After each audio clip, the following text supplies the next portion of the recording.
Imagine this. Ancient, kind of stoic ruins, perched right on these dramatic cliffs, looking out over this incredible turquoise sea. It grabs you, pulls you somewhere else. So today we're doing a deep dive into Tulum, Mexico. And it's really so much more than just a pretty beach.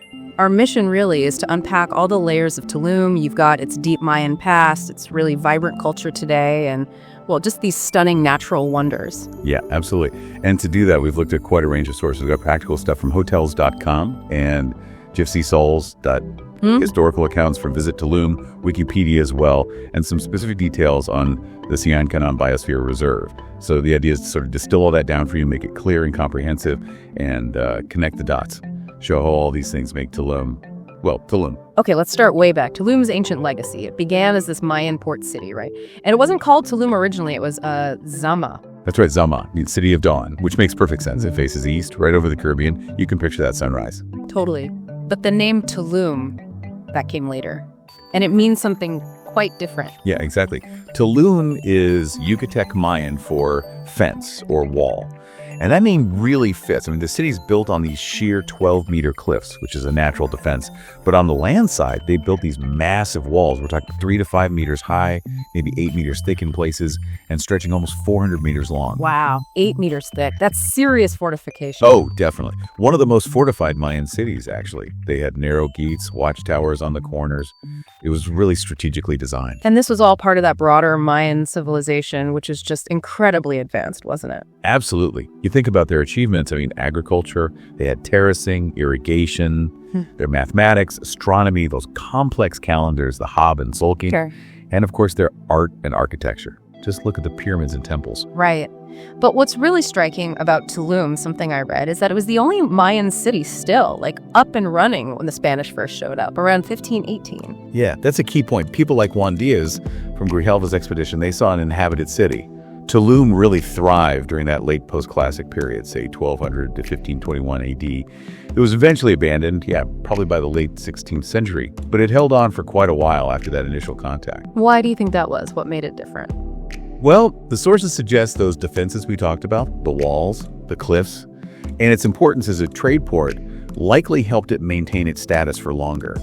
It wasn't an easy target. Makes sense. And today you can still see a lot of that, right? The archaeological zone is well preserved. Remarkably so. There are about 13 main structures still standing within those original walls. Okay, so take us inside. If you walk past those walls back then, what are the key buildings you'd see? Right. Well, the most iconic is probably El Castillo, the castle. It looks like a pyramid fortress, but it had this dual purpose. It was also a lighthouse. A lighthouse? How did that work? It was built right opposite the only safe channel to the big coral reef offshore.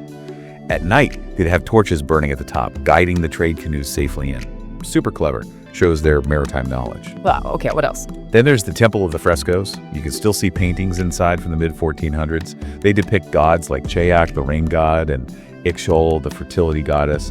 And there's these weird red handprints. Yeah. Maybe protective signs or signatures. Maybe it's quite sure.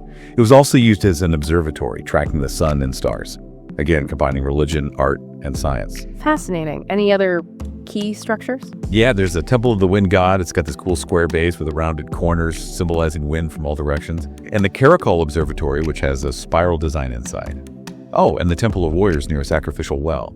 The whole architectural style there on the East Coast is distinct buildings on low platforms, narrow doors, columns, small windows. So it sounds like a very functional, well-defended city. And you mentioned trade. It was a major hub. Huge. Absolutely huge. Both land and sea routes met here. It connected central Mexico with Central America. What kind of stuff were they trading? All sorts. They imported copper from the highlands, flint, pottery, incense, gold, and they exported things like feathers, copper goods.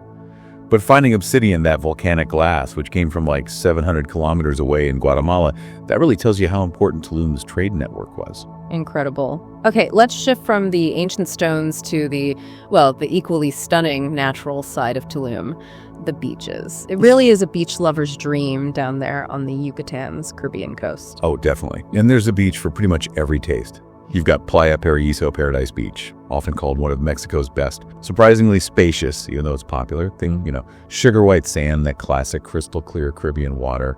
Renting chairs and an umbrella, It's pretty reasonable, maybe 200 pesos or so. Nice. What about that famous view, the ruins over the beach? Ugh, that's Playa Ruins Beach. It's literally right beneath the cliffs with the Mayan ruins perched on top, palm trees lining it. It's incredibly picturesque. Best bet is to go early to avoid the crowds and just soak it in. Sounds amazing. Are there options that are maybe a bit more lively or more secluded? Yeah, both. Yeah. Akumal Beach is about 30 minutes away. It's more developed, busier, lots of little palapa-roofed bars and restaurants. It's famous for sea turtles. You can snorkel right alongside them. Just please don't touch them. There's a great spot called the Turtle Bay Cafe there for ice cream, too. Good tip. And for quiet time? Las Palmas Public Beach is a good bet to escape the crowds. Just pristine sand, the baby blue water. You might get the odd vendor, but mostly you need to bring your own stuff, water, snacks, shade, and maybe grab a taxi before 5 p.m. They can get scarce later. Okay. And I heard something about a secret beach. Ah, yes, Secret Beach. That one's inside the Siamcan Biosphere Reserve. It's definitely off the beaten path. Sparkling water, powdery sand. But it's tricky to find. You'd probably need to ask locals. Maybe bike there takes about an hour. You might literally only find iguanas for company. It's that secluded. Huh. Sounds like an adventure. Any others worth mentioning? Sure. Salomon Bay, south of Akumal. It's another sort of secret hideaway. Mostly private villas around, but there's public access. Great for snorkeling. Kayak rentals available. Pummel Beach is very quiet. Mostly locals and residents. There's a local restaurant there with supposedly delicious food and margaritas. You might hit a checkpoint just say you're going to the beach. And Playa Pescadores, north of Paraíso. Calm water, known for ridiculously good ceviche. You get that amazing view of the ruins from the shore. Plus, turtle watching season made in November. Sometimes live music in the evening, too. Wow, okay. So many beach options. But Tulum isn't just beaches. There are also the cenotes, these mystical underground caves. Exactly. They're natural sinkholes, basically, formed in the limestone bedrock, unique to the Yucatan. They're filled with fresh water. And what's wild is that they're all interconnected underground in these vast river systems. They stay at the same cool temperature year-round and eventually connect to the ocean. That sounds incredible. Which ones should people check out? Well, they offer different experiences. Casa Cenote, or Cenote Manati, is great for snorkeling. Really clear water, you see surprisingly big fish. Might even spot a manatee, hence the name. It's got this cool U-shape that goes through a mangrove forest.